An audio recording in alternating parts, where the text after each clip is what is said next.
And you're listening to Paranormal Now. This is Alan B. Smith on the Inception Radio Network. However you are and wherever you are, you're listening to the paranormal radio station that you've all come to depend on for your freaky, strange, seriously metaphysical, and alien-related news and topics. I am very lucky to have quite the, well, I don't know, I guess I would say spiritually grounding sort of guest on tonight. And it's a place where I've been focused on lately, so I'm really glad this has actually worked out. My guest is William Stillman. He is the author of The Secret Language of Spirit. I'll get more to that in just a moment. The usual, if you're a regular listener to IRN, we have the IRN smartphone app where you can listen to the live stream from home, on the road, or from a greasy diner somewhere off a dusty road. Now, the app allows you to chat with other listeners, provide show lineups, and other information and tools. A brief reminder, you can also listen to IRN's 24/7 stream using Ways to Listen, Live 365, Nobex, QuickTime, IRN Roku channel, Win Media Player, Winamp, Shoutcast, and Streama. And the list continues, but I'm not going to go through all of those. And worst case scenario, if you don't have access to internet connection through your smartphone or your computer, you can always call us at 401-283-6700 through your landline, and there's a free stream over the telephone. Not that many people have landlines anymore, but just in case you do, you can reach us at any time. Okay, so William Stillman, very excited, is the internationally known award-winning author of The Soul of Autism, among many other titles. Since 2004, Stillman has worked professionally as a psychic medium. He has consulted on missing person and unsolved homicide cases, and volunteers as an investigative resource to the Pennsylvania Paranormal Association. Stillman has been interviewed on numerous shows, including Coast to Coast AM and Char Vision, with renowned psychic medium Char Margulis. He has twice been a guest on the popular YouTube series Swedenborg and Life. Stillman has also been a repeated guest speaker for Dilly Dale Assembly near Jamestown, New York, the country's oldest and most revered spiritualist community. Stillman's website is www.williamstillman.com, and his Facebook page is William Stillman Psychic Medium. He makes his home in Pennsylvania. The book he wrote, The Secret Language of Spirit, is the culmination of award-winning author and psychic medium William Stillman himself, wisdom and insights in a fascinating exploration of the sometimes blatant, sometimes hidden spiritual symbolism in our everyday lives, with accessible language, easy-to-understand explanations, and fascinating anecdotes. Stillman introduces to the open-minded layperson an alternative lens through which to view daily interactions with spirit. Topics unique to this compelling new work include a thorough explanation of heaven's inner workings, recognizing spirit speak, the silent but ever-present signs and signals that surround us, decoding symbolic patterns found in nature, dreams, our names, and the manifestation of threes. William, welcome to Paranormal Now. Hi, Alan. I am delighted to be on your program, and thank you for having me as a guest on your inaugural video cast. Thank you very much. Yes, you're willing to take the risk and join us on this expedition. So I mentioned earlier that I'm very spiritually centered right now. I mean, we all sort of go through phases, 1 month or 1 week, and here and there you're kind of focusing on grounding yourself more. So it was serendipitous that you came onto the show this week, because that's exactly where I am. Well, I want to tell you, if I may be so bold, Alan, that you are currently engaged in the act of becoming. So I feel as though you are coming out of a period of time in which there had been a series of setbacks, or that you felt as though you were on a hamster wheel, so you were a bit stuck or stagnant. But I do want to say that it shows very clearly that you are emerging and evolving from all of that. You're putting that behind you, and I also feel as though you're cutting some ties with individuals that have been toxic around you. So think about that as well. But it feels good, and I think that you should feel very confident that you are poised for success coming forward. At So this point in good luck time, I to you. appreciate that very much. Yeah. It sounded like you're giving a reading. I mean, how did you come up with that so fast? So sorry. Well, you know, you have to understand I'm coming off of a day of doing back-to-back readings, so I didn't mean to impose, and forgive me if I was out of line. No, it's pretty hard to get out of line on this show, so you were quite safe. But let's have you introduce the book itself, and you tell us, what it's about. Well, the secret language of spirit is really intended to be a primer for the layperson. As you said in the introduction, I have been doing this work now for 14 years, and for several years prior to that, I was where you are now.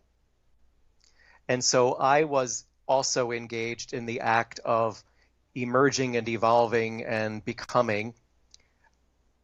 But my challenge was that I am completely self-taught. And I kept reaching out to people that I thought could answer questions for me or to whom I could relay my experiences to see if they experienced something similar. And no one would follow up with me. No one would respond to me. And so that clear communication that I was to go it alone. And so I did figure it out all through trial and error. And I thought to myself, I don't wish for anyone else who is like Alan B. Smith to be struggling and to be wondering how to make sense of what's what. And so that was my motivation for writing the book. The inspiration for writing the book is that I went to the movies and I saw a picture called Arrival from a couple of years ago, and perhaps you've seen it also. That was a great I thought film. that it was very well done, and I thought that it was very realistically done. You enjoyed it also? Oh, we loved it. Yep. And I'm sure a lot of your listeners have seen it as well. So the film is about a professor who is a linguist and who is tapped by the government, specifically the United States Army, to help them to decipher extraterrestrial communication. Sure. And it's fascinating because the communication is not coming through in ways that we would understand it. It's coming through in ways that are very iconic and symbolic. And yet there is meaning to it, and there are nuances to how the communication is being perceived. And I sat there not only fascinated by the film, but I thought to myself, I do that too. In my work, communicating with spirit, my spiritual guides and helpers, my allies, and also the loved one spirit of my clients, I'm doing the exact same thing. I am a linguist myself, in that my job is to interpret a foreign language that I've become fairly comfortable with, and to put signs and symbols and impressions and icons into words in a way that the average person will understand. Sure. That's my job. And I love my job, and it is fascinating to me personally. And so I decided that I would compose this book that would be a compilation of a lot of my experiences and a lot of the things that I felt were a way to translate and demystify the manner in which I receive spiritual communication. Okay. So, a spiritual linguist. A spiritual linguist, I like that. Okay. And how did you, aside from the movie, how did you get tied into, making this something that you would work on full time to help other people? I mean, you wanted to help yourself, you wanted to help other people, but that must have been a big transition from wherever you were before. Well, as you mentioned, I have written more than a few books on the subject of autism, and in particular, 3 books tying spirituality and heightened awareness to many people on the autism spectrum. Now, that was when I was in my mid 30s or so. Hmm. And I have been working in the serving people with developmental differences for over 30 years now. And as a matter of course, in doing the work and in becoming known statewide in Pennsylvania as a point person for the work, Hmm. I began to be invited in a lot of people's homes. And I tend to be one of those people that, for whatever reason, other people open up to. And I'm not sure why that is, but it's always been. Okay. There must be a comfort level there, or it's probably that I come across as rather calm and serene. People feel that they can tell me just about anything. And so what I was finding was that I was in a lot of people's homes, parents of individuals on the autism spectrum, children, teenagers, and adults. Hmm. And people were confiding in me about aspects of their son or daughter's way of being that included this heightened awareness and also a predisposition to perceiving loved ones in spirit, Okay. angels, Hmm. and what we would call ghosts, meaning the soul energy of people who have not transitioned to the heavenly realm. And the interesting thing, Alan, is that people unknown to one another, no matter where I would go, began telling me the same things. And that to me is an nation, if not validation, that this is a pervasive experience for many, not all, but many individuals on the autism spectrum who are highly sensitive beings. So when you say the same things, can you describe some of that to us? Some of the same experiences, like, as I said, Sure. interacting with, for example, grandparents that Okay. have passed on, Hmm. um, being terrorized not just by ghosts, but by very dark and nefarious energies that would seek to cause them to become undone and perpetuate a myth about their way of being Yeah. so that they are seen as far less than they are capable of being. Interacting with angels, oftentimes on a daily basis, going on. And, if you talk to parents of people with autism, they'll tell you this. The individual will go off to be alone by themselves, usually Hmm. at the same time of day, uh, on a regular basis, if not a daily basis, and they will engage in a two-way interaction that, for all intents and purposes, looks like gibberish or nonsense. So Okay. they're talking in another language that is clearly understood, and it is a two-way conversation. So those are some of the experiences that were reported to me. Other experiences included premonition and predictions Okay. of things that could be anything from what's going to be on next week's school lunch menu before it's published to um, predicting a tragedy or an accident.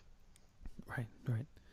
And if I remember high school correctly, it's very beneficial to know what's coming up the next week for your lunch menu. Um, yeah, it's funny. I remember in high school, that's when I became a vegetarian, and I think all I could eat every single day were French fries and a salad because there was nothing healthy for anyone to eat there. Um, well, I guess if meat's your thing, it's not my thing. But uh, Nor mine. yeah. Oh, are you vegetarian? Yes, I am. Okay. What about veganism? Have you decided to flirt with that at all, or? I'm not a vegan, but I've been vegetarian for, goodness, probably about 25 years. Mm-hmm. Yeah, geez, gosh, yeah, I've been vegetarian about 20. However, there have been intermittent periods where I have eaten seafood. Um, Yes, I will eat seafood you do, okay, and yeah. on occasion poultry, but mostly I subsist on nuts, seeds, beans, vegetables of all kinds, fruits of all kinds, Right. cup of yogurt occasionally. Yeah. But Probiotics. you're very wise. I give you credit for starting so young. It will serve you well because I think that it helps to actually retard the aging process. That would be great. I mean, I feel good for my age. I can say that. I feel essentially the same physically as I did with my 20s, except I've got darker circles under my eyes, and I get tired a little more easy than I used to. Mm. But otherwise, I feel pretty good, thank goodness. Um, Well, for me, it is part of a lifestyle. You see, what I do is not merely a mindset, it's a total lifestyle. well, I was going to ask you about that because does your diet, or do you think that your diet, having a vegetarian diet, somehow clears any sort of static in your, more clairvoyant experience and your psychic connection? I think so. Okay, For me, I desire to be as pure and clear and clean a channel as absolutely possible. So sure. for me personally, that means not only being focused about what I consume and take into my body. I don't drink or smoke. I've never touched an illegal substance in my life. I Hmm. wouldn't know what marijuana was if I fell over it, to be honest with you. Wow. And I don't cheat or lie about anything, not even Mm, what other people call white lies. I don't curse or swear. yeah. I am fastidious about the care of my body. I go for a couple of 50-minute walks each day. I do 50 push-ups every morning. I work out with weights.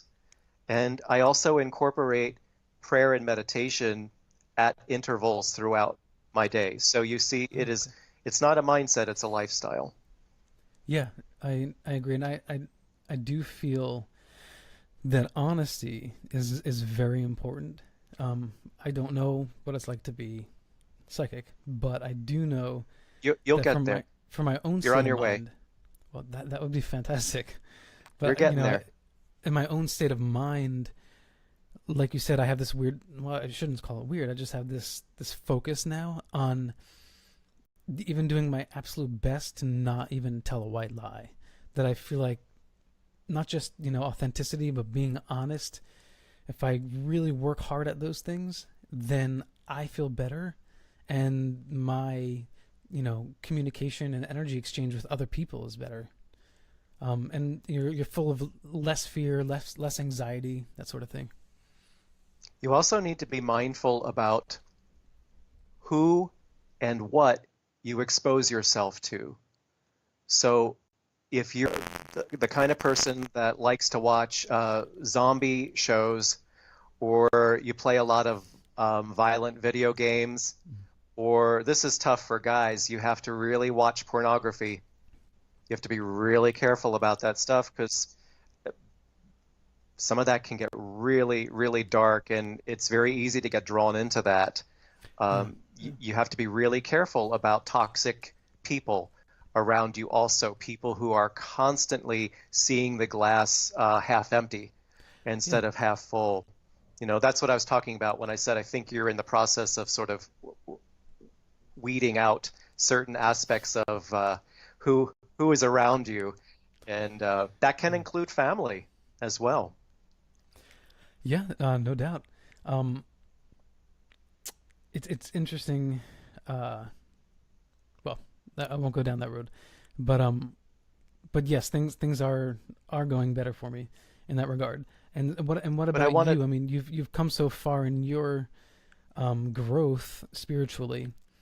What do you see for yourself moving forward? What else do you feel like you need to work on other than your routine that you've already developed for yourself? thank you. Well, one of the things that I want to tell you and our listeners is that I only started doing this when I was 40, and I'm a 55-year-old man now. Well, then keep being a vegetarian. So very late in life, late Yeah. bloomer, very much a late bloomer. So I'm Hmm. living proof that it's never too late to instigate a transformation. And not one of us is locked into portraying ourselves in the way that people have always known us. With the next breath, you can instigate a transformation if you choose to. And that's what I did. I was not a very nice person, I don't think. I was cynical and bitter and judgmental in many ways. And to answer your question, I think my challenge is to continue to progress in my evolution and not relapse into old habits and bad behaviors. Now, this is an explanation, not an excuse, but I had been abused for many, many years growing up. And I didn't have a support system, and I didn't have a strong reliance on faith. And so I reflected back what other people projected upon me, which was the wrong response. Okay. And so I became abusive. I was being abused, and so I became abusive. Yes. Because you justified it to yourself. I felt entitled. Or you're not even conscious of why you were behaving that way? Oh, I felt entitled to behave that way for how I was being treated. I also want to say that it was at that time in my life when I became very much attracted to dark things also. I was not fit. I did not have a fitness of physical well-being, mental, emotional well-being, certainly, and spiritual well-being. So 3 domains: physical, mental, emotional, and spiritual. Okay. And so it was also at that time that not only was I attracted to dark things, but something very nefarious and duplicitous started making its presence known to me in an attempt to seduce me into recruitment. Okay. Can you name that thing? Well, I thought of him as the dark man because he showed up in my bedroom doorway every night, about 6.5 feet tall, black silhouette, long floor-length black coat, broad-brimmed black hat, and he would communicate telepathically. Okay. And he promised me power and authority over my abusers. So you can imagine how attractive a proposition that was. Of course. Would you call this person the Hat Man? Because that's a thing. I know it's a thing. And that was my last book before this one. Is that what that was? The book Under Spiritual Siege that came out before this one. Okay. The Secret Language of Spirit. I was researching that book, and I was shocked to learn that many, many people internationally have seen this same exact phantom that I was seeing at 11 years old. Yes. So he is now called Hat Man. You're correct.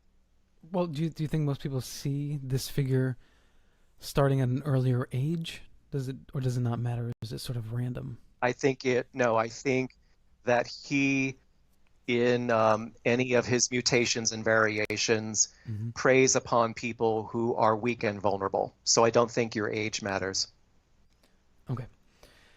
So I mean that's another story, another book, but obviously you came through that dark experience.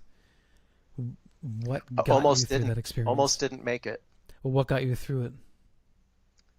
I came inches from slashing my wrists, which is what that kind of energy wants. They want to escalate things to the point where the stage is set for a murder and or suicide to occur. Because I guess, do you feel a combination of rage and hopelessness? Do I personally? Well, when people are pushed to the limit by this figure, I mean, what? Hopelessness. Hopelessness? Hopelessness, and it it begets itself, and so it creates a cycle of agitation, and it feeds upon chaos and destruction.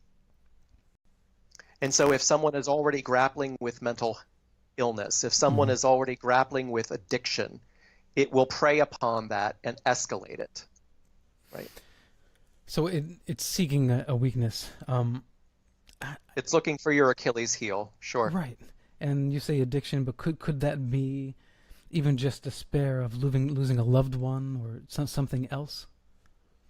Well, this nefarious energy is so cowardly that it will also target children Good point. Yeah. who are vulnerable. Children don't And realize that impressionable. they have the power and the authority to say no, Mm-hmm. to get out. They don't realize that's an option. You know, I didn't realize that was an option. I thought to resist him. Mm-hmm. I also want to stress, Alan, that his presence was not frightening. Interesting. Okay. It was That would not have frightening. that would have undermined his agenda. I know that Okay. he can be frightening to other people. For me, he did not have glowing red eyes. He did not speak in a threatening way. Right. He was very insidious. You know, they're Well, very clever. Well, I mean, like you said, that makes so much more sense. Because if I want to run away from you, then I'm not going to listen to you. Right. If you want to ingratiate me, I mean, it was unnerving and it was unpleasant, but I was not petrified with terror. And that's dangerous. It is absolutely dangerous. I mean, I think everyone knows that fear leads to anger often because you don't know what to do with that fear, especially if you feel helpless. And so you want to just lash out on something else to explain that. Well, you'll probably do one of two things. You'll either escalate to the point where you'll implode, as I did, and you start to turn it on yourself, and you start to do things that are self-destructive, or you'll explode, which is the outward expression of the negative emotions. Okay, William, just stay right there. We'll be right back after this first break. Fascinating conversation, The Secret Language of Spirit. This is Alan B. Smith for Paranormal Now on the Inception Radio Network. We'll be right back.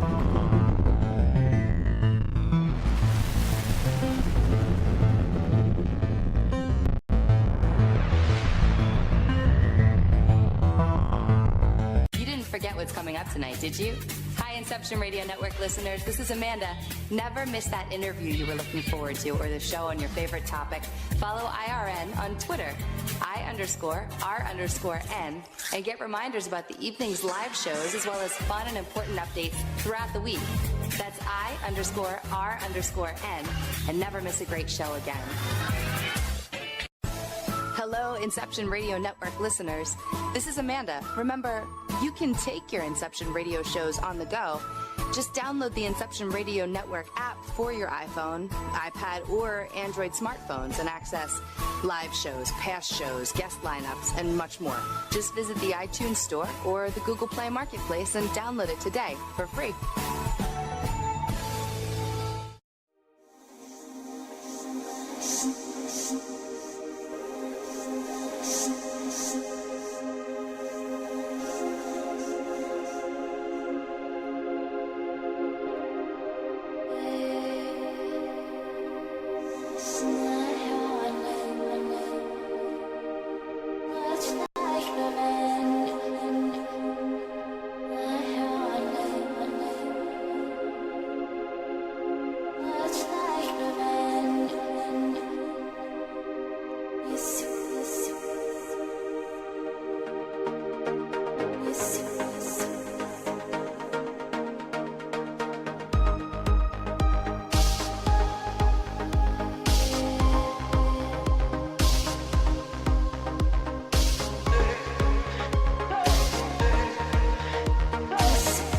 And this is Alan B. Smith for Paranormal Now, and taking us out of the break was Take Me From the Darkness by my good friend Nathan Daniels. If you're listening, brother, much love to you.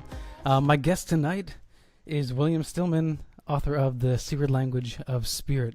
So, William, we were talking about the more darker and nefarious experience that you had with what most would recognize as the Hat Man. You came through that experience in a beautiful way, and you've worked on this book to help others. If there's one takeaway, what would you want people to have from this book? I would want people to never underestimate the power that they have to change and transform themselves, and to also recognize the power that each of us holds to forever alter the course of someone's life with a kind word, a gentle smile, and a thoughtful gesture. We are here to be of service to others. We are all blessed and privileged with gifts and talents. And if we're lucky enough, we're doing what we are as our vocation or as our avocation, such as what you are doing. But we also are all blessed with spiritual gifts and talents. And that's part of why I wanted to write this book, to help people to recognize their gifts and talents, and to understand that we have spiritual allies and helpers and guides if we choose to recognize them as such and to avail ourselves of that resource. It's never imposed upon us. Okay. It is not a duty or an obligation. We have to initiate the relationship, and like any relationship, it is a reciprocal relationship, and you get back what you invest in it. It sounds fair. For the more skeptical of heart, what evidence would you suggest to them as supporting this idea that there are other spirits and there are ways to communicate with the other world? Well, I don't know that communicating directly with deceased loved ones, for example, is necessarily a good idea for everyone. Okay. So I think that, why is that? I have certainly encountered people that I think go way overboard with this whole concept, and that's not necessarily a healthy thing. Okay. So that they become preoccupied with this, and I have to be honest, I see this a lot in mothers of very troubled and angry young men who have overdosed. I see this often. And there is such a burden of guilt, usually associated with their passing, that a lot of these moms are almost demanding, almost insisting upon some form of communication, some form of evidence. And I tell people, desire, not desperation, will work in your favor. The desperation actually creates an emotional blockage to being a recipient. Right. So there's a difference there between active engagement and passive listening. I suspect when you're in a state of desperation, you are putting up a barrier. I had one young fella come through me who right out of the gate. Now, you heard me say that I don't curse or swear. That doesn't mean that your deceased loved ones also didn't curse or swear. And so when that happens, I will allow for it within fair reason. It's very embarrassing for me to use that kind of language, but check out a couple of my videos on YouTube, you'll see it. But this young fella, right out of the gate, first thing out of his mouth was in much more colorful language than I'm going to use now. He basically said, "Mom, knock it off." And what he meant was, she was so desperate and so grappling with her own mixed emotions that she was pulling on him every day, and it was creating a distraction for him in his spiritual evolution where he was, and the things that he needed to attend to and heal and learn, given how he passed. And he said, I love you. I'm near to you, but you've got to get on with your life. You've got to figure out how to help other moms going through the same thing. And he basically said she would be very unnerved if he were to fulfill her wish to appear before her in full figure. that would, she might want that, but he really wouldn't want that because it would be very disturbing. Yeah, I mean, I guess some people could interpret that in different ways. For one he said person, it in a way that she understood clearly that was him, right, because of the language he was using. But what I was thinking also was, some people, if they saw, let's say, a ghost in full figure, in full form in front of them, that might be something else that they attach to psychologically. So there it is. They see it. They feel like, oh my God, they're there. They're real. Then they disappear, and then they're gonna always want them to come back again. Some people might find comfort in it, but I think others would easily get attached. Well, that's something else that I encounter, is that when people perceive you to be authentic in who you are and what you do, Mm-hmm. and I aspire to be authentic, they tend to get greedy. So there have been times when I just brought through someone's abusive alcoholic father who is hanging his head, which is my symbol for someone who feels shame or guilt or remorse, and he wants to apologize for the sexual and physical and mental abuse. And there is a great healing opportunity, and there's a teachable moment, and we get through that, and the person says, well, I was really hoping to hear from my mother. So they almost disqualify the moment Mm-hmm. that occurred that was so extraordinary and so should have been healing, because it wasn't what they wanted it to be. And I let folks know, look, it's going to be what it's going to be.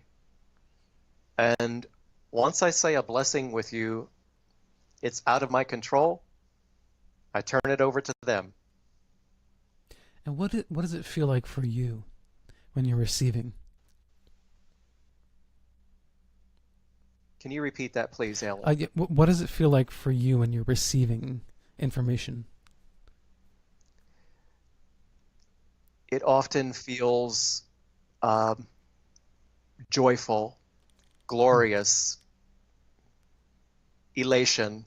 Really? Wow. It's so beautiful. It's so amazing. And I really appreciate what's called evidential mediumship, which is when I am able to give very random, obscure details that would not be known to me, but are validated by my client. So, and the clients, can they, if they're psychically, sensitive, can they feel like a field of energy coming from you, or is it always, I don't know, can they sense something? Have people ever reported that? Well, most of my clients are not psychically sensitive. That's why they're going to you. But yes, there have been. Here's an example. It never occurred to me very early on in the work that people would take it so seriously that they would get emotional.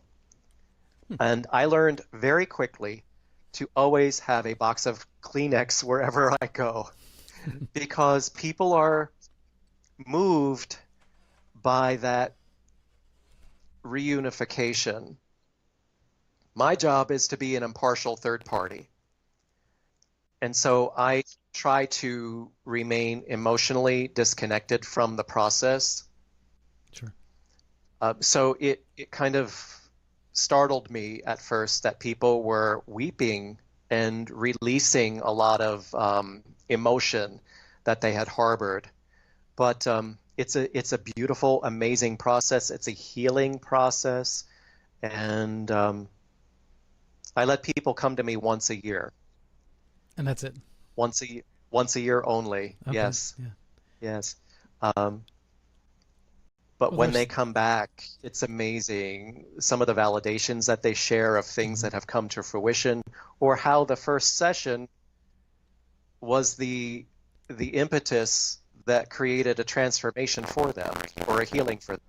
Sure. And that's when I know I'm doing what I should be doing.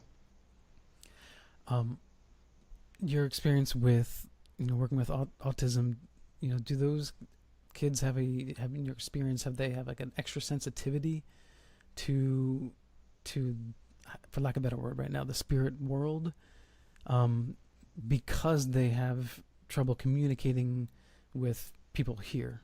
I just wonder if it opens something else up in the mind from your experience. I would say yes, and I'll tell you why. And it's for the reason that you just suggested. At about half of all people on the autism spectrum with classic autism don't speak. They're just not wired for speech. Mm-hmm. And so if you think about that, you think about who else spends absorbing amounts of time in states of solitude. Well, other than someone who doesn't speak, I would think of, the yogi, the monk, the priest, the rabbi, the nun, the guru. Yeah. And you think about why those people enter into states of solitude, and it's with the intention of connecting to the spiritual source and creating a more intimate relationship with that source. Well, the person with autism who doesn't speak is born into it naturally. All of those folks, they entered into it at some point in their lives deliberately. The person with autism is born into it, already connected. So if you come at it from that perspective, they are the most psychic of all people, the most naturally psychic of all people. And for the rest of us, I know I do my meditation. It's usually pretty short. I would say 4 nights a week. But sometimes I get really frustrated because my mind just goes all over the place. Now there'll be random nights where I'm like ultra focused. But most of the time, like, I'm really working hard. Like, I'm just thinking about breathing. Alan, I stink at meditation. I'm awful at it. And like you, my mind wanders. There have been times when I've fallen asleep. I'm pathetic. So I want you to know that just me speaking intuitively, what you are doing serves you well. And it's unfolding for you at a pace that is comfortable. So I wouldn't want you to press it or force it unnaturally. Okay. But what I do, because I get distracted very easily, is I listen to a guided meditation. And I would encourage anyone else who is interested in what we're talking about to discover for themselves a guided meditation that works for them. There's a wonderful YouTube channel called The Honest Guys, and they have amazing. Found them on Roku, actually. Are you familiar with them? Yeah, on Roku. Mm-hmm. Yeah. And so they have a truly wonderful array of guided meditations that last anywhere from a few minutes to hours and hours. And I actually use one of their meditations before I go into an event with an audience. I spend about 45, 50 minutes in prayer and meditation, and I listen to one of their meditations, and it gets me ready to go. That's great. I mean, I I usually just turn it on and let it play for a little bit. I'm not exactly going along with it, but I guess it's silly, but there's a part of me that thinks guided meditation is a little bit like cheating. Like I need to figure out how to get there on my own. But I guess it's like riding a bike. It's having like a third wheel or something to help guide you along. Hey, if it works for you, use it. Go with it. I don't think there is a way to be cheating unless you're doing something inauthentic or unless you feel as though you're in it for profit only. There's no cheating. Yeah, and speaking of keeping your mind clear and focused, earlier you had actually mentioned the dangers of pornography, and I think that's a really interesting topic because, coming out of the '90s, pornography started to become like a normal thing. Like it was okay. It's okay if you masturbate. It's okay if you watch pornography. But I think it's gotten a little out of control now. And people forget that it's all about context, and if two people do it together and it's in a healthy way. Have you had experience with people shared anything about that with you? Well, I've had a lot of personal experience with it because I've told you that I don't drink or smoke. I've never touched an illegal substance, but I have at periods in my life been addicted, I think, to pornography. And so that's my Achilles heel, and I'm being very transparent with you and everyone listening now. It's something that I've really struggled with on occasion. And I think, as much as I think masturbation is a healthy thing to do, and I actually think, the ability to orgasm is really a gift to us as humans, truly. That momentary experience where your consciousness is elevated, and the chemicals, the serotonin and the dopamine in the brain is surging, and you lose consciousness for a moment or so. That's a gift to us, and I think that it is just one way that people are trying to elevate their consciousness in a way that gets us closer to the source. Some people do it using drugs. Some people do it using, gambling, alcohol, and so on. Sure. But so it's a really, pornography specifically is a really challenging area because we are all sexual beings, and we can't deny our sexuality as human beings. Yeah. And we all want to feel good, and even an infant will reach down and stimulate, and it's just part of who we are. But pornography, and I wrote about this in my book Under Spiritual Siege, there's a very dark element of it. I mean, there's a point at which a line gets crossed when it becomes very misogynistic. It becomes very abusive. You have to understand that a lot of people, as much as they want it to look like sweetness and light, a lot of people go into that field to make quick money, to feed a drug addiction, because they are mentally ill and they have very low or poor self-esteem, self-image issues. And so when you watch that or you masturbate to it, you're actually creating that expulsion of energy to the inauthenticity of what's going on there. And someone's profiting from exploiting and manipulating the people in it. And some of that stuff gets really, really ugly and really abusive the deeper you go. Right. This. And I think things are different now, obviously, because Back in the day, it was a magazine. So you picked up Correct. a magazine, and you flipped through that magazine, right? Whereas Yes. now, you can go to a site or whatever, and it's the equivalent of soft porn, let's say, of that magazine. But then there's a link, and it takes you to another site that's a little bit kinkier. Then there's a link to another video that's a little bit darker. So I can see a lot more people now, and it's odd that to me that there's not much of a national discussion about this, because it seems to me that there has to be multitudes more who have addiction to porn than ever. I am able to see it. I don't have many male clients. For whatever reason, a lot of men aren't terribly open to what it is that I do. Mm-hmm. And I love and adore and welcome the fellas that are, Mm-hmm. but I've been able to pick it out in men, and I see it in their eyes, and I see there's a tiredness in the eyes. You have to understand that when you watch that stuff so often, not only do you want it to be more explicit, not only do you want it to be more intense, but in my opinion, it can cause a real desensitization, Right. Yeah. in closing off your heart, and you tend to look at other people in ways that are emotionally distant.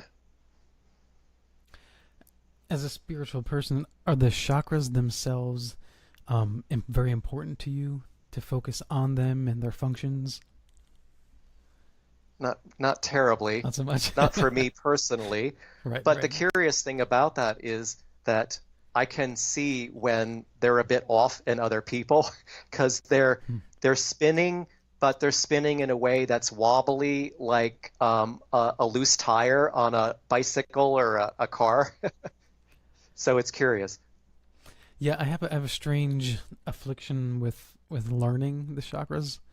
I can't tell you how many things I've read that discuss the chakras and the points in the body. I forget the names. It just doesn't stick with me. Me too. I don't know why. And I love metaphysics. I love spirituality, and I love hearing people share about it, because it could be helpful to a lot of other people as well. But for some reason, it's almost like someone who doesn't understand calculus, and it's just going right over my head. But Ellen, that's okay. And I want to tell you that you are a unique individual, and you are forging your own path. And you need to do what is the best fit for you. And so I wouldn't worry that you are not conforming to other people's standards around meditation or around learning certain aspects of metaphysics. Mm-hmm. Because, as I just said, understanding the chakras and how they work, it's not my thing. I don't do Reiki. I don't do any kind of process where it would be important for the work that I do. And a big part, if I may be so bold, a big part of your gift is to be a communicator. I hope so. I mean, I appreciate that. I do love sharing experiences with people, just in general.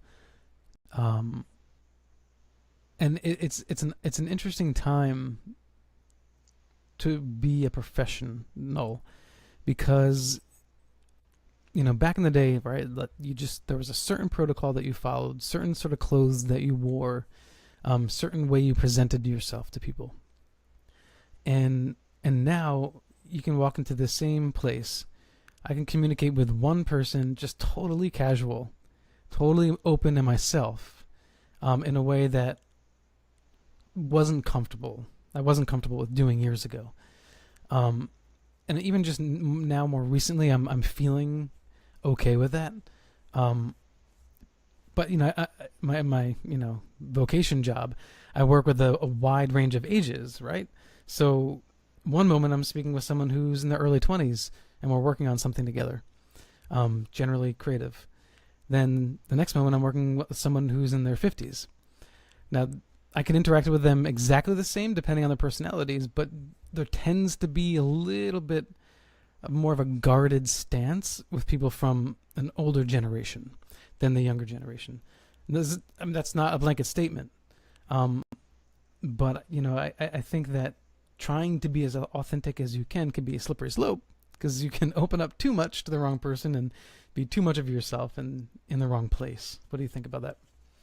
Well, I don't want to discourage you from being transparent and from being presenting yourself in a way that is honest and ethereal.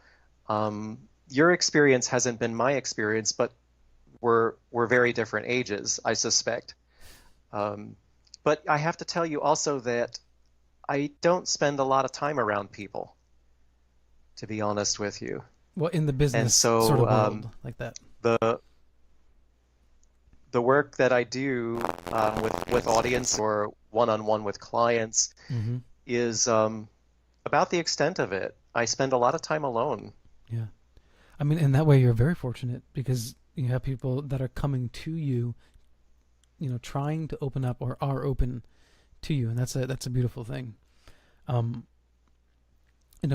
for people who are, trying to gauge their spiritual center, how do they balance authenticity with, the workplace and how to connect with people? But we're coming up to the second break, so let's hold it there. We'll be back shortly. This is Alan B. Smith for Paranormal Now on the Inception Radio Network, and my guest is William Stillman, author of The Secret Language of Spirit. Hang in there. We will be right back.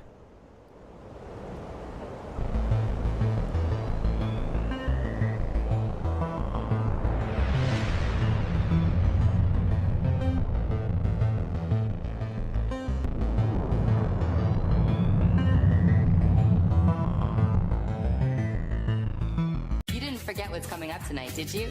Hi, Inception Radio Network listeners. This is Amanda. Never miss that interview you were looking forward to or the show on your favorite topic.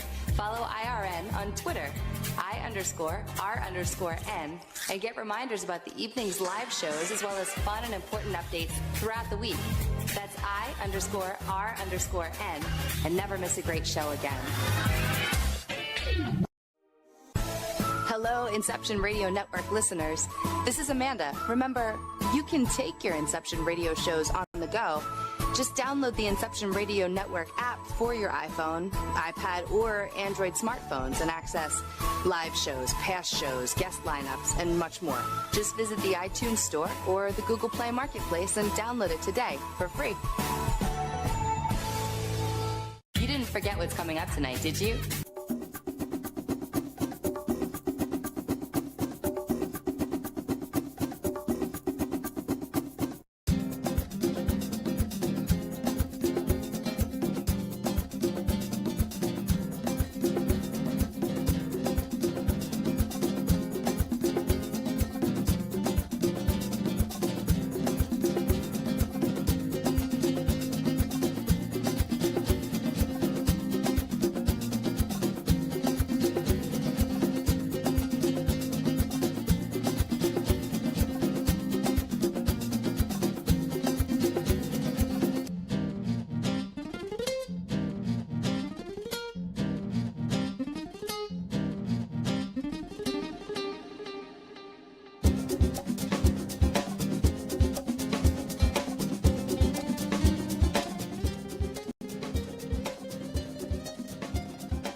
My guest tonight is William Stillman, and if you want to follow me on Paranormal Now, you can go to Facebook, Paranormal Now Radio, or you can go to Instagram at Paranormal Now. William, where can people find out more about you? Which is williamstillman.com. And there's also a Facebook icon in the upper left corner of the homepage they can click through. my Facebook page has only really been up a little over a year, but I just want to let people know that if they choose to like and follow me, every morning I put up an original inspirational quote that I've received in my prayers and meditations, and I pair that with an image. And it might be a little something to reflect on for the day. At one point, as I was walking along and thinking and meditating and getting these quotes, I thought, how many more can there be? And somebody said, we got 1 million of them. So I have almost 1,800 of them saved up now, and they're all different.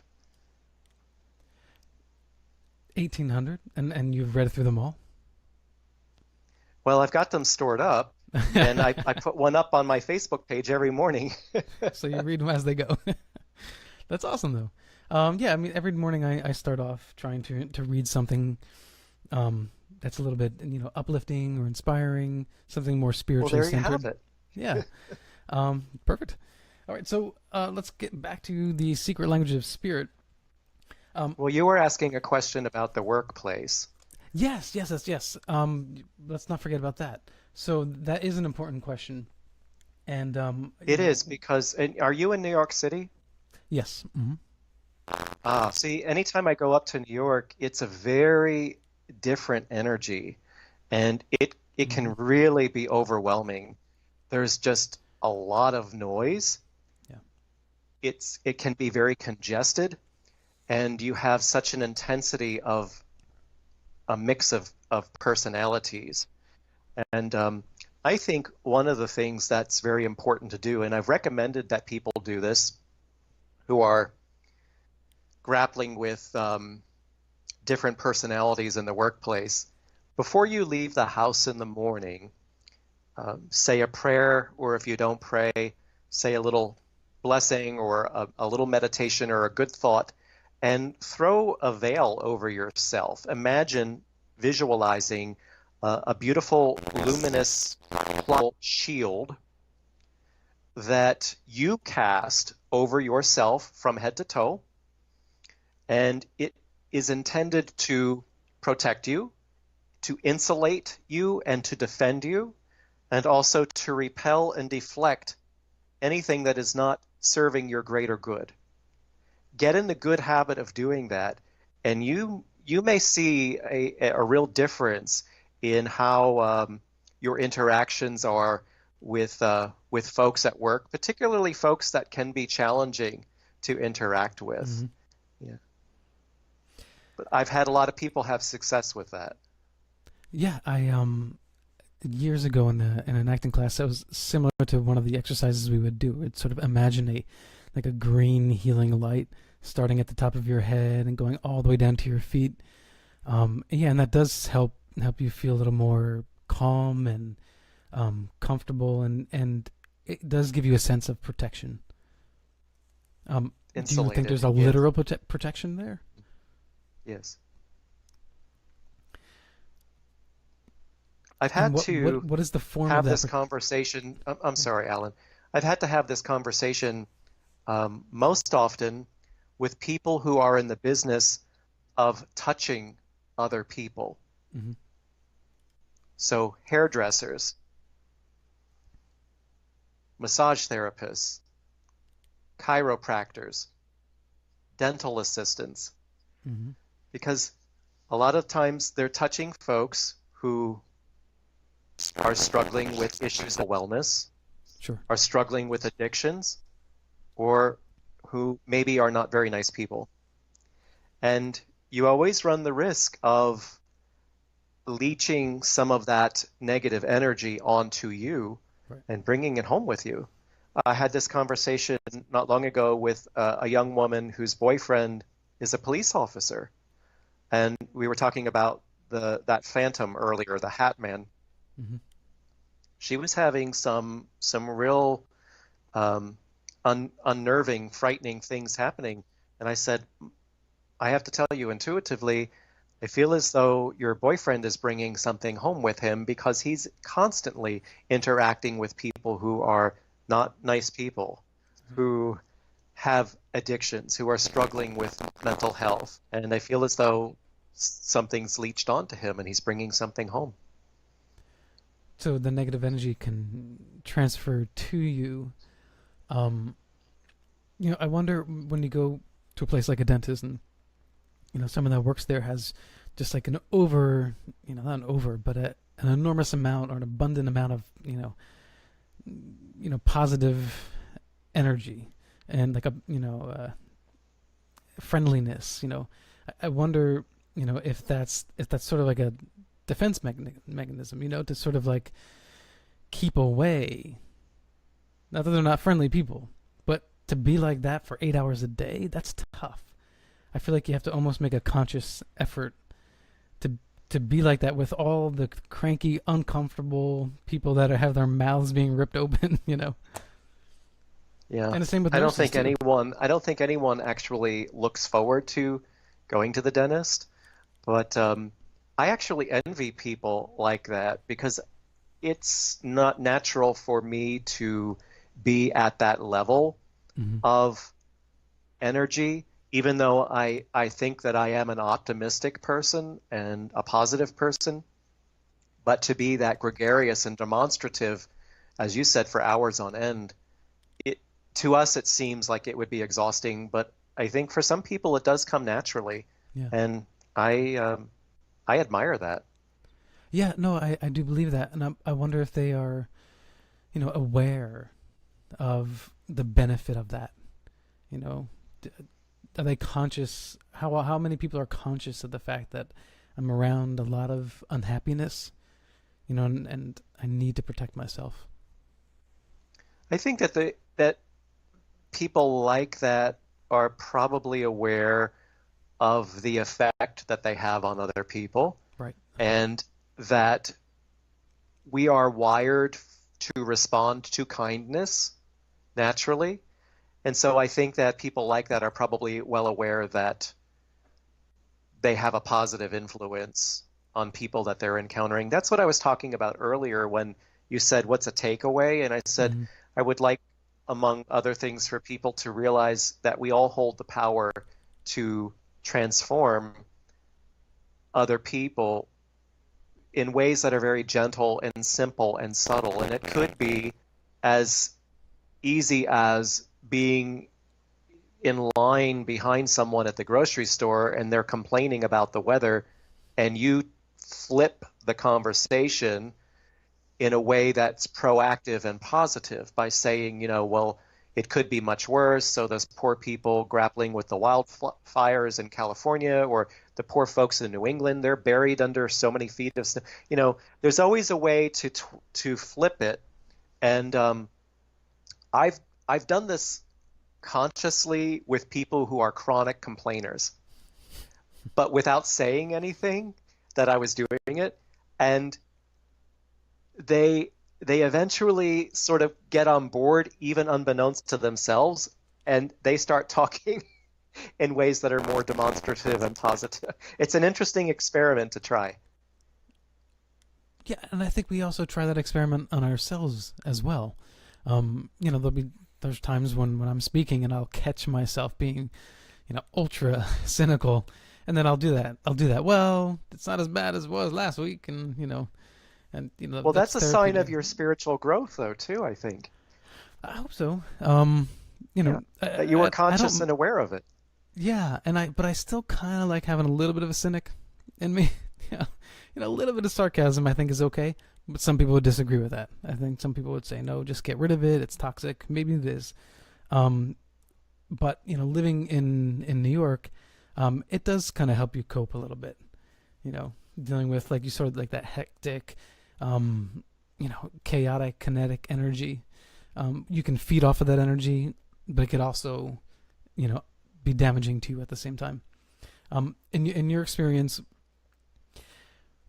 have you had a moment where you've opened yourself up so much, and you've said that you've felt elation and, an influx of energy, but have you ever had an experience that you opened yourself up so much that it was too much to bear, that you had to sort of just disconnect in the moment? I don't think I've ever felt as though I had to disconnect in the moment, Mm-hmm. but you'll recall me saying that part of my job is to be an impartial third party and to create an emotional distance. And there have been times when I get emotional and I well up and weep. And there are times when I have said to someone, can I give you a hug right now? Because I feel so engaged in what just happened. I'll give you an example. I was doing a group event, and there was a gentleman whose father I was channeling, and this was a man who had served in World War II and was in combat and came home very differently than how he left. And this wasn't coming from this gentleman. This was coming from his father, was relaying all of this through me. Sure. And his father came through in a way that was very humble and very apologetic. And he had been abusive in the manner in which he interacted with his son, and he had not been kind and loving. But what he did do for this gentleman was that he showed what he had been exposed to in combat, not to offer an excuse, but to provide an explanation. Mm-hmm. And it was very, very powerful and very moving, and it was a perspective this man had not considered or been granted previously. And I was moved to tears, as was he, as was his wife. And that's an instance where I said, can I hug you? I just felt the need to embrace him. Mm-hmm. And he was gracious enough to allow that. And I actually felt his father coming through me in that moment, because he said, Father said, I never said I love you, but I love you so much. And the embrace just cemented all of it. It was amazing. But I've never had it happen where I felt like I needed to walk away. Yeah, it's amazing how one moment like that can heal a lifetime of pain. It was transformative, so and that gentleman followed up with me on Facebook, and it was just amazing, absolutely amazing what it did for him. Well, I'm sure people listening are thinking, I have a relationship like that. How do I go about, connecting in that way and getting that healing experience for myself? Mm-hmm. Well,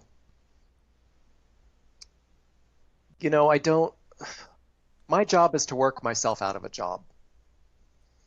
And I said that I let people come to me once a year. I do not want to foster dependency of any kind.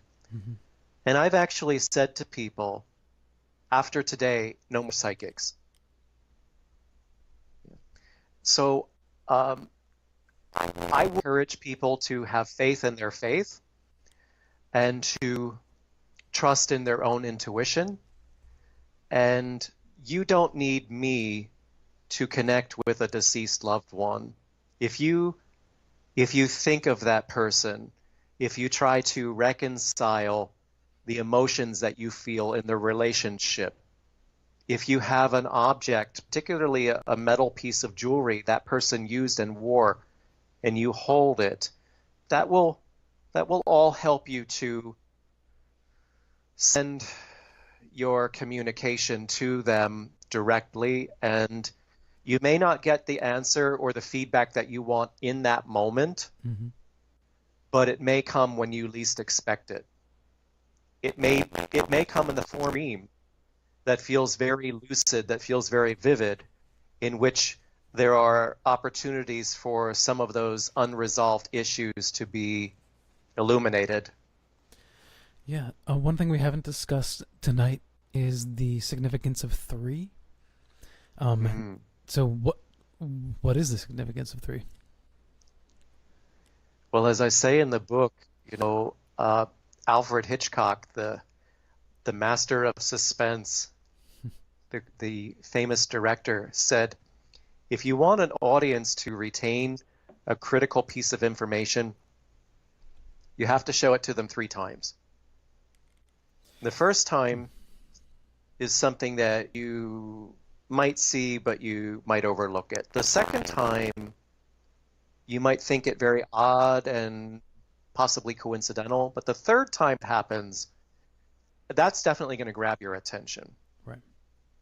As someone who was raised in the Episcopal Church, and as someone who considers myself to be non-denominational Christian now, and I like to think that Jesus Christ is a friend and a buddy and a supporter, I associate 3 with the Holy Trinity.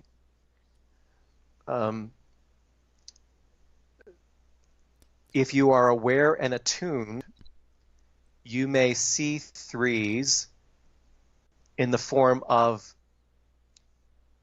consecutive digital numbers on a clock. It happens often that I will awake in the middle of the night and roll over, and the clock says 1:11 or 2:22 in that moment, as happens to you.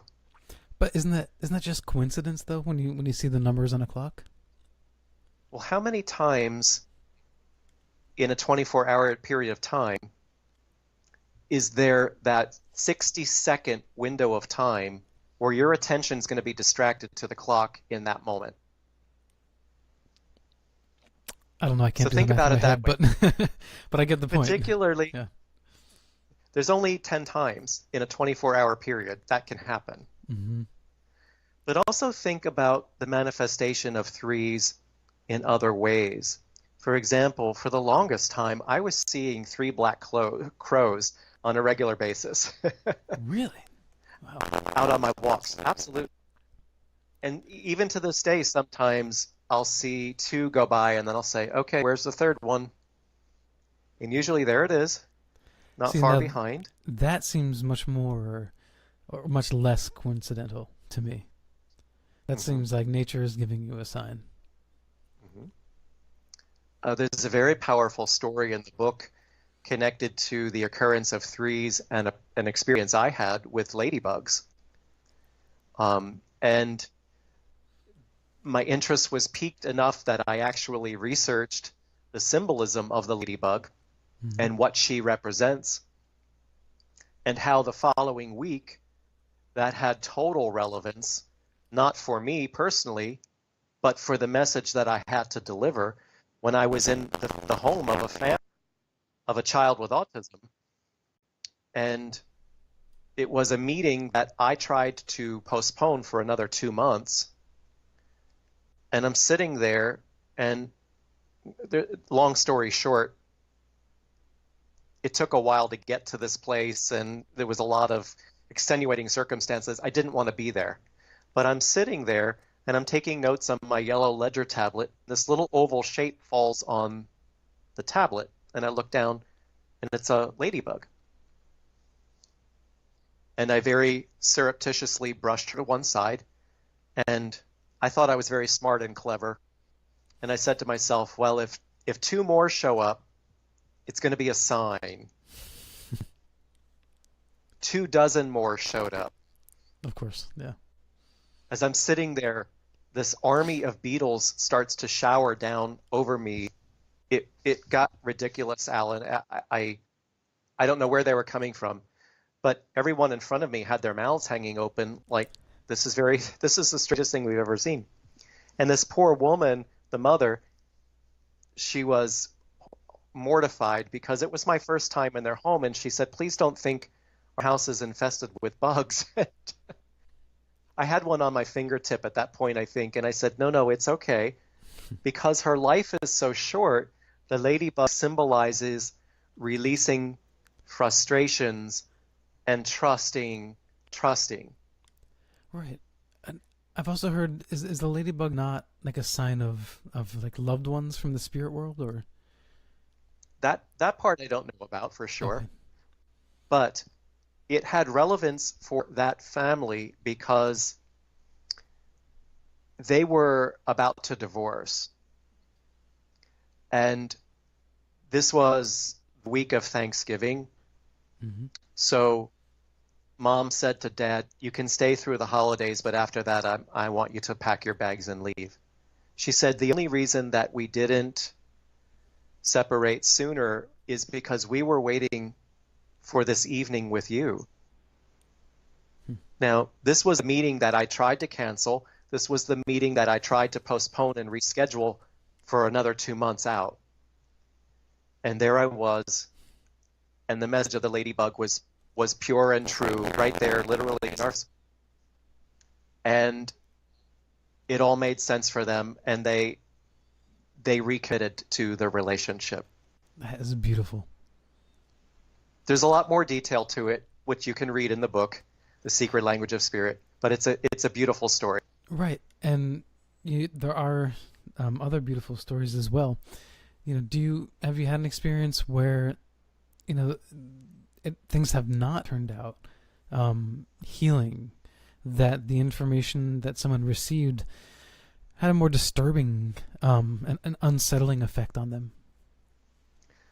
I think that sort of thing probably happened more so in the early days of doing the work. Mm-hmm. And I think this is an important point, Alan, and I'm glad you asked the question, because the way they make it look on television is that it is acceptable protocol to walk up to a stranger on the street and deliver a message if you think yourself to be a psychic or a psychic medium. Yeah. And I think it is unethical because not everyone welcomed that. Not everyone is open to that. And this is, remember, I'm a spiritual linguist, as you said. Mm-hmm. And so that's always open to interpretation. And even when someone is fluent in a foreign language, there are still nuances in the translation that don't quite align. And so I think that we can always be wrong in what it is that we are interpreting or what it is that we say. And so, yes, there have been occasions where I've done that, and I'm not proud that I've done that, and it has backfired. Yeah, and there's almost something selfish about it. Like you're proving to yourself that I'm if you want to do... Excuse me for interrupting you. Very sorry. Go ahead. If you want to do this work, your motivation must be humility. Mm-hmm. Your motivation must be, I desire to employ my spiritual gifts and talents in order to be of service to others. If your motivation is, I want to be cool, I want other people to think I'm special, I want people to think that I have superpowers, I want to be revered and singled out and seen as unique and extraordinary, that's not an authentic motivation. That's an ego-motivated position. And even in a moment like that, if you're giving somebody a one-way verse, like you said, depending on how that could be interpreted, if they don't have someone to converse with it, someone like yourself, the person who's giving that information, if you're not in like a safe, comfortable place where you can really explore what that means, just like people would do with a psychologist, then it seems totally messed up. I mean, that's like someone coming up to the street randomly and saying, I know your parents, you were adopted. Peace. Like, wait, what? And then they just drive off. And that's a good analogy. You're actually 13 years old, and your world has just been crushed. I think that's a great analogy. Yeah. People, when they attend an event that I'm doing, or they come to me for a private session one-on-one, they're paying for that time because they want it. And that's the difference. Right. Now, have you ever just randomly come across someone, not saying anything to them specifically, but getting such an energy from them that you said, hey, would you mind if I, talk to you, or do you not do that at all? I try not to do that. Mm-hmm.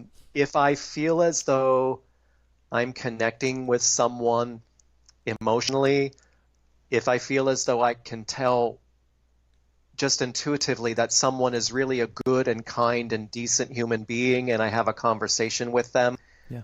I might start to get little bits and pieces of things intuitively, and that happened with you this evening. Yeah, right off the bat, that's true. Good point. I didn't even correlate that. please forgive me, but I couldn't help myself, because I think you're a fine example of all that a good and decent human being should be. Oh, thank you. I But appreciate that. But I just, in my case, I think I'm just okay with people saying anything. Generally, I don't take things personally. I'm the sort of person that I will get myself down more than anyone else could possibly get me down. I also just want to interject, Alan, if I may. I'm not turned on 24/7. Right. And no one should be. No one who does this work should be, because you will exhaust and deplete your energy across those three domains: mental, emotional, physical, and spiritual. Mm-hmm. So it is a process that I enter into with great deliberation. So I said earlier, there's a honest guys meditation that I listen to before I do an event. Right. That's about 45, 50 minutes of time in which I am deliberately opening up, getting my head in that space where when I walk out onto that stage, I know my team has got my back. So I'm not turned on 24/7. Yeah. Well, I'm going to take your advice on the guided meditation, to be sure. We are coming up on our last break, actually, and this night has just gone by so fast. My guest tonight is William Stillman. He is the author of The Secret Language of Spirit. This is Alan B. Smith for Paranormal Now on the Inception Radio Network, and we will be right back.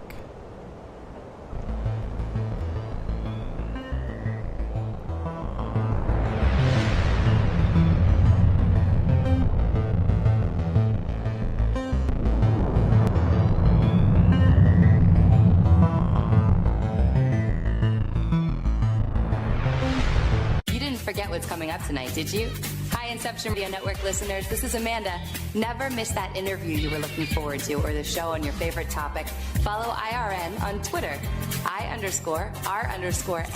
and get reminders about the evening's live shows, as well as fun and important updates throughout the week. That's I_R_N, and never miss a great show again. Hello, Inception Radio Network listeners. This is Amanda. Remember, you can take your Inception Radio shows on the go.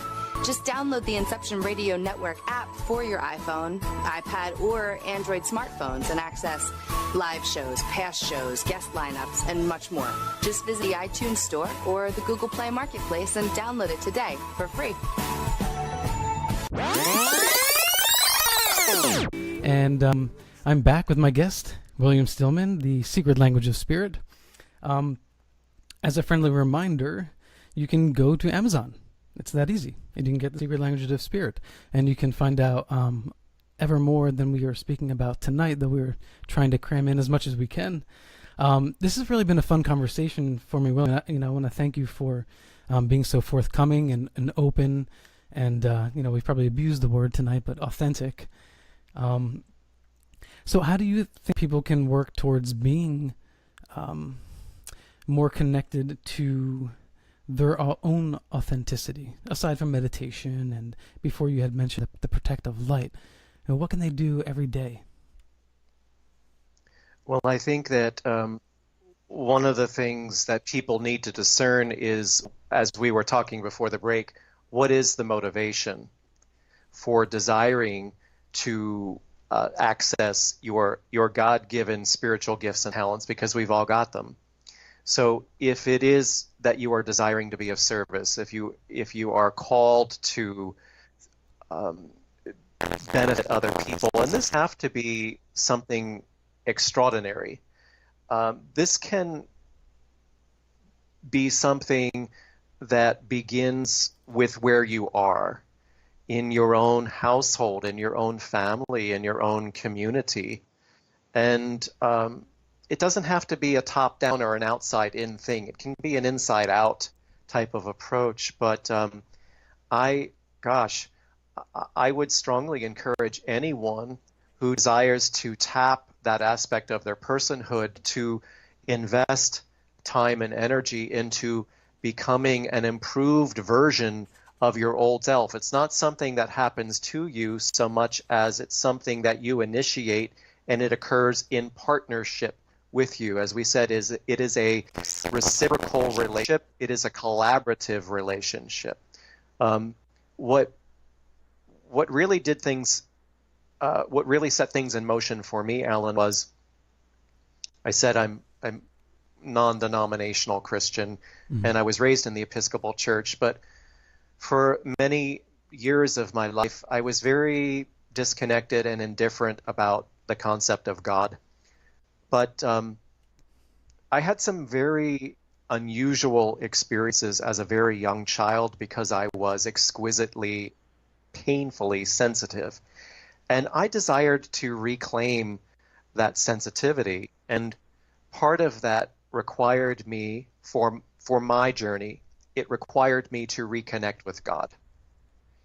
And I also initiated a relationship with the primary ambassador that was assigned to me, my primary spirit guide. Mm-hmm. And I feel them off to my left side, which is your right as you're looking at me. There's about 4 of them that I'm aware of. But Frank, which sounds silly, but Frank is the primary guide, and I connected with him first. But you know, when I am working with an audience, I actually have pictures where there are like colored lights off to the side of me. People report that they see colored lights and activity over here. I just had someone come up to me recently to say she saw a very tall, thin, blue figure standing next to me while I was working. So that's a nice validation for me. Well, what does the blue mean? Is that like an aura color, or what is that? Anything good is going to be white, light, or pastel colored. Okay. All right. Yeah. Good rule of thumb. White, light, or pastel. So when I connected with Frank, my primary guide, and this story is in the book also, boy, that name got validated loud and clear in a way that you just can't refute.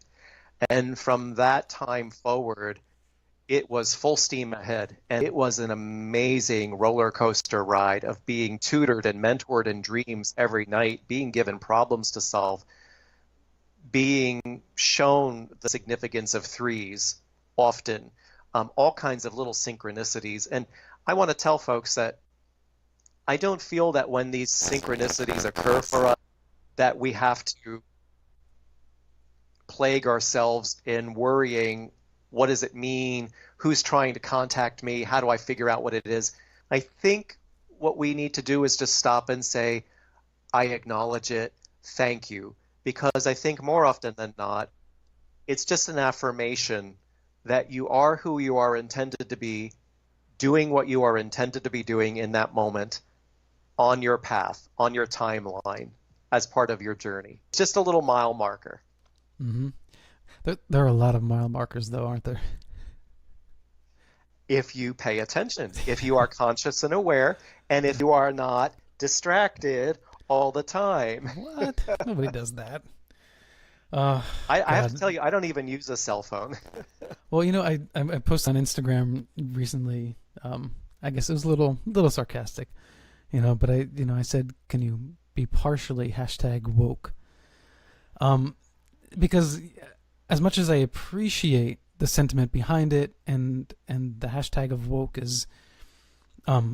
does have a meaning behind it, it's so broad, and sometimes I get the sense that people just, label themselves woke, and unless you're literally spiritually enlightened like the Buddha or Jesus, or Muhammad, right? Like you reach these higher planes of consciousness. I think it's a little bold to call yourself woke. Now, if you're speaking about, governmental conspiracies and you're woke specifically in that arena, I get it. And I think it's cool. I think that it's an important meme that has gone around because it's getting people's attention. But I also think that there's a lot of self-proclamation based around a simple hashtag on social media. And I think that is a precarious thing to lay your laurels on. If you're calling yourself woke, that's not in the spirit of going forth under the banner of humility, right? That's not for you to say about yourself. So the Buddha wouldn't say, "I'm woke." I don't know that. I don't know that the Buddha would need to say that. Right. Well, I mean, Jesus kind of did, right? I mean, he said, "Only through me I am can the you reach light," the right? heaven of I am the God. light. I am the Yes. light. Yes. Yeah. Well, the thing is, Jesus does not want to be worshipped. Mm. He wants to be emulated. Mm-hmm. Yeah. So, I always interpreted that "I am the light" as, like the lighthouse. Like I'm showing The beacon. you the beacon, right? Out of the trappings of mortal life and the I don't know, less significant aspects of living that we let drag us down. But he does say, only through me can you reach the kingdom of heaven. And again, I interpret that as what I'm teaching you, is a way to enlightenment, is a way to God, not that only literally through worshiping me. Because you're right, because many people believe that only through Christ can you reach God, yet Christ doesn't want you to worship him, so there's a contradiction there. Correct. Yeah. Correct.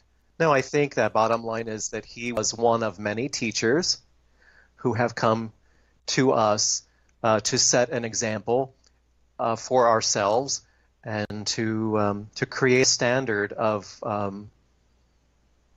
a qualitative existence, and to inspire us to be of service to others and to uncover and discover our own spiritual gifts. Christ said, "These gifts I give unto you, and greater works shall you do." Mm. And in my interpretation is that he was referring to the spiritual gifts and talents that he possessed. We also possess, and we have greater capacity to do even more. Right. I describe myself often as a spiritual agnostic and part-time atheist. I have my concept of what the universe or higher power is. I believe that to an extent, because I don't feel comfortable saying that I know. It just doesn't sit with me. Is that That's a okay. problem, do you think, if you're trying to connect or transcend? I think that it is important to grant reverence and acknowledgement to a higher power. And it's curious, I'm older than you, as we established earlier.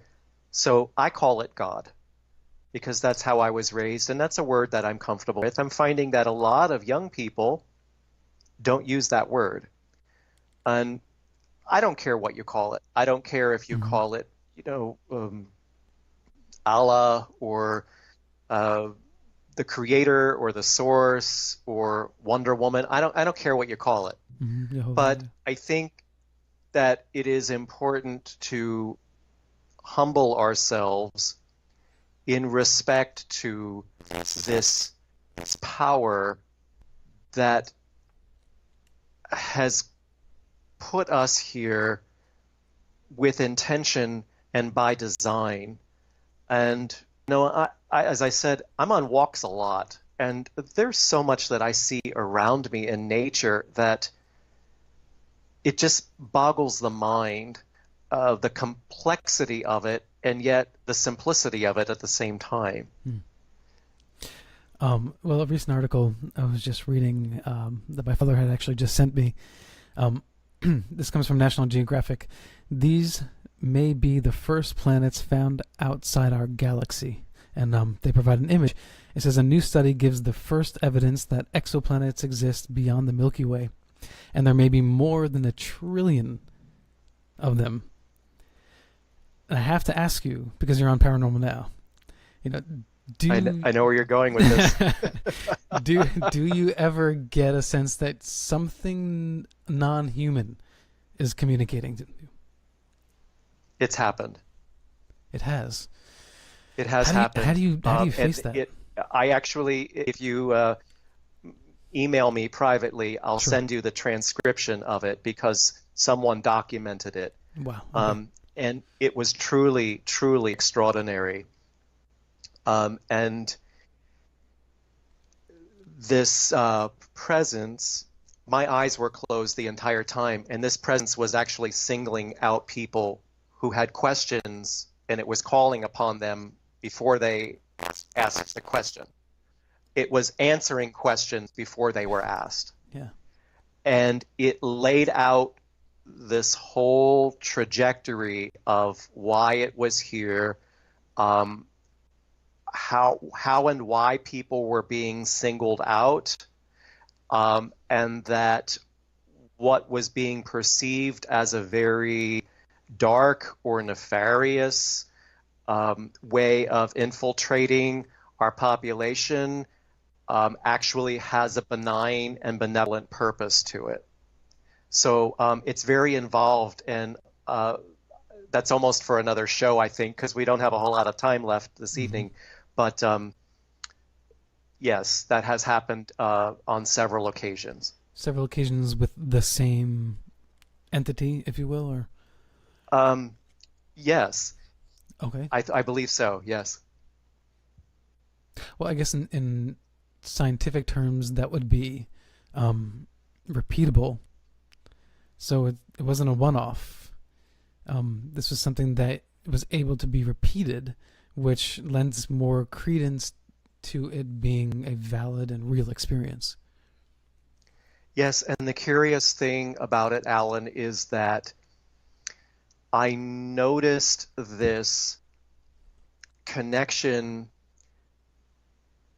with UFOs and extraterrestrials increasingly in my work, and almost always with males, and almost always with males who have a mark or a birthmark on their genitals,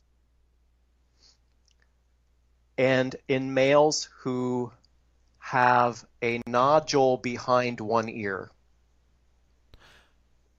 The receivers or the senders? The humans you're speaking about? Correct. Okay. Correct. That would lend one to believe that there's something to do with an abduction experience, or correct. That is correct. So it's more about that, not necessarily reincarnation, something that appears that. Well, there have been several occasions over the years where I have also had to tell individual clients the reason why you have had such difficulty connecting with other people, the reason why you have grown up feeling socially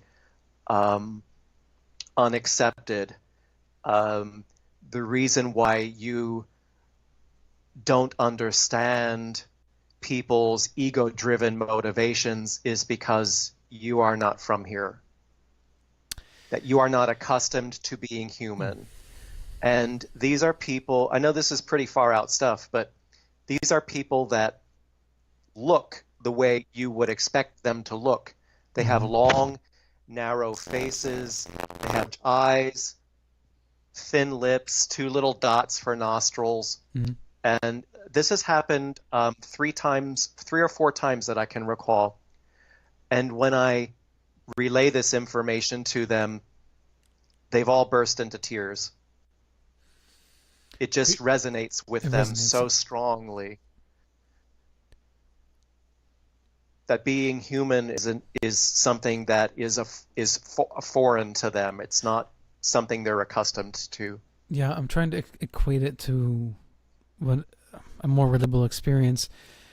Is it when they feel that? Is it like almost like someone who, let's say, is coming out of the closet as gay for the first time to their parent, and their parent accepts them without pause, and that sort of like overwhelming sense of like release and acceptance? It's a homecoming. It's a homecoming. Mm-hmm. What about you? If you don't mind my asking, did it feel like a homecoming for you? As the person conveying the information, mm-hmm. it was powerful. Uh-huh. It was powerful and it was emotional, and it was happening so often. I thought, my gosh, I need to do something with this information. So myself and a friend, we actually convened a group of like-minded individuals on a couple of occasions. People who could come through. It was a very small group of folks who have had abduction experiences or have had an interest in life beyond our world. And that's when this presence came through loud and clear on several occasions, but 2 occasions in that forum. And on the last occasion, which was last spring, someone actually wrote a whole transcription of everything, because I developed amnesia about almost all of it that came out. But it was amazing. It was an entire plot laid out in explanation of what is going on and why it's happening and who's been singled out and why. It was fascinating. Yeah, and I guess everyone's ongoing frustration, those of us who believe in this, the fact that there are, ETs out there, or interdimensional, and among whatever. us. And what's that? And among us. And among us. Why can't we know more? Why are you watching the X-Files right now? The new season? I don't watch a lot of television, Okay. and I make a point of not watching anything UFO related Mm-hmm. because I don't want to be influenced. Should sure. my friend come up again? Mm-hmm. But Well, what I was alluding to is there was this one disclosure. moment where It's coming. Yeah, well, the ET hands, spoiler alert, close your ears if you haven't watched this episode yet. The ET hands, and this is like all in sort of in jest, this episode, but the ET hands Mulder this book, and it just says all the answers, and then he's just crushed, and then he just drops. It's like his whole purpose, everything's just swept away, and he just collapses. It's like, do I want to know all the answers? Because then there is no mystery. I think it would probably create mass pandemonium. I think.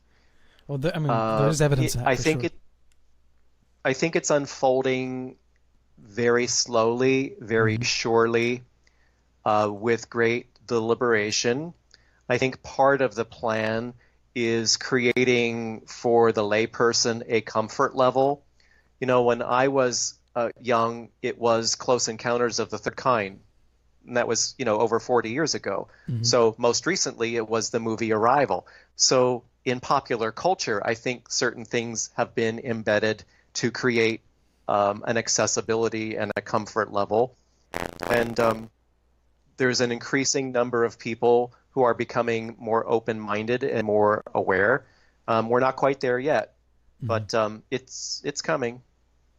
Yeah. Wow. Okay. So next time, if you'll come back on again, we have to talk more about this. About my buddy, Richard. Mm-hmm. He called. He. This is curious. I asked him what his name was. Yeah. And in response, I heard what almost sounded like the kind of clicking noises that dolphins make on sonar recordings.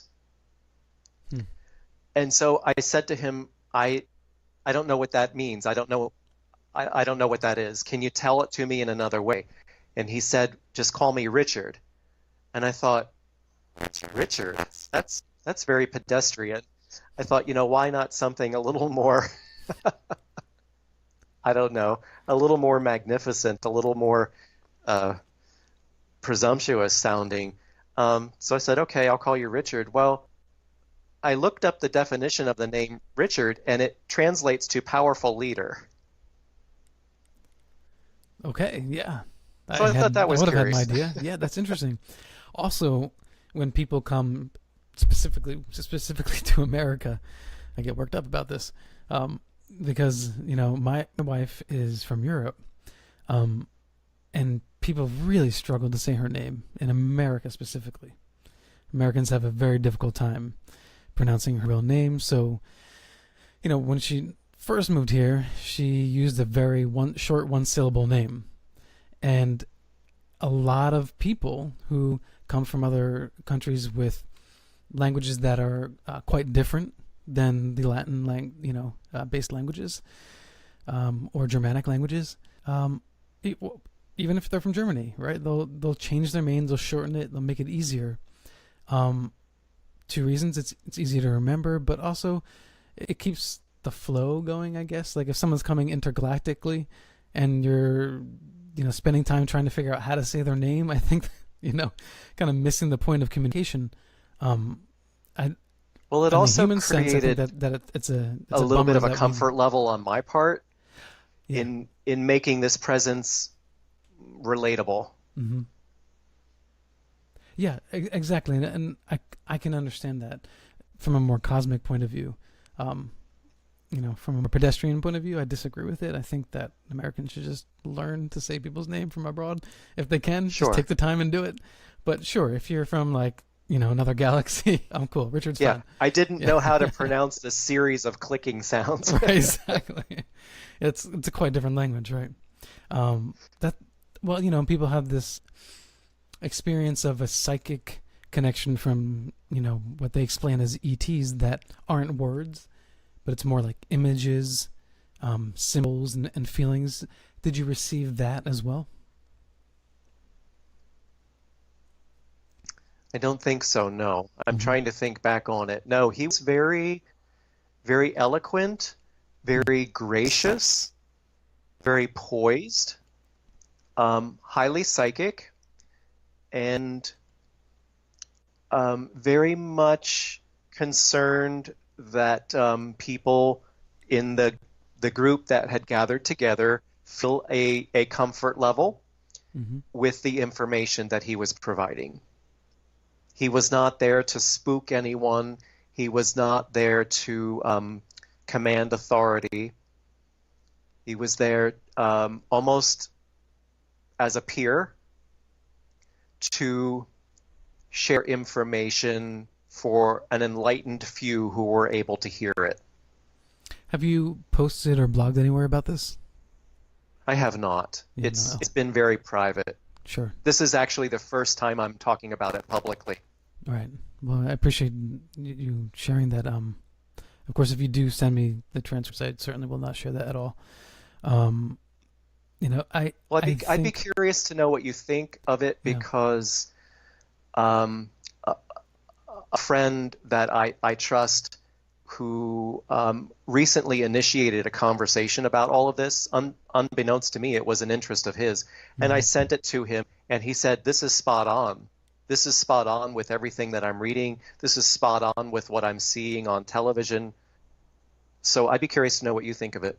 Okay, yeah, I appreciate that. I think that people want the alien connection. They want them to come down and share something for the same reasons that you wrote this book. They want an easier way, and not that it's a bad. I'm not saying that like it's a bad thing. An easier way to understand what our place is in the universe and how to connect to it all. I agree with you. This is all about demystification of things that I think previously were seen as too complex for the layperson, or perhaps too intimidating. But what we've been discussing this evening, and I've enjoyed our time together very much, Alan, but what we've been discussing is natural, not supernatural, and it's normal, not paranormal. Huh. So do you think paranormal has an off connotation, or? I think that it contributes to a fear factor. Wow. I'm going to have to change the whole name of the program now. No. But People know what they're getting with you. Yeah. They know what they're getting. Okay, well, we're coming up towards the end of the show here. I know you don't spend a lot of time on social media, you had said earlier. So aside from Facebook, where would you like people to find you and share in your experience? Mm-hmm. People can certainly post things to me on Facebook. They can also contact me through my website if they wish to. There's a form there that people can fill out, and I would welcome back on what folks thought of our time together this evening, because it's run the gamut of very diverse topics. Yeah, my MO is not to go on a linear path. I can tell you that. Well, we sure didn't. No, we did not. All right, so that's it. I had a fantastic guest tonight, William Stillman, author of The Secret Language of Spirit. Thank you, William, for being on. My privilege. Yeah, this is Alan B. Smith for Paranormal Now. Once again, thank you, everybody, for tuning in. I want to thank our producers, Bob Tarmac, MJ Lucas, Joe Champion, and I always like to throw in the occasional shout-out to Ken Cherry, who got me started in this whole talk radio business in the first place. So thank you, Ken, if you're listening. That's it. If you want to follow Paranormal Now, just go to @Paranormal Now Radio on Facebook or on Instagram, where I hang out most of the time. That is @Paranormal Now, or on Twitter @ParanormalNow_. All right, that's it. Thank you again. And as usual, everybody, live in the mystery. Be well.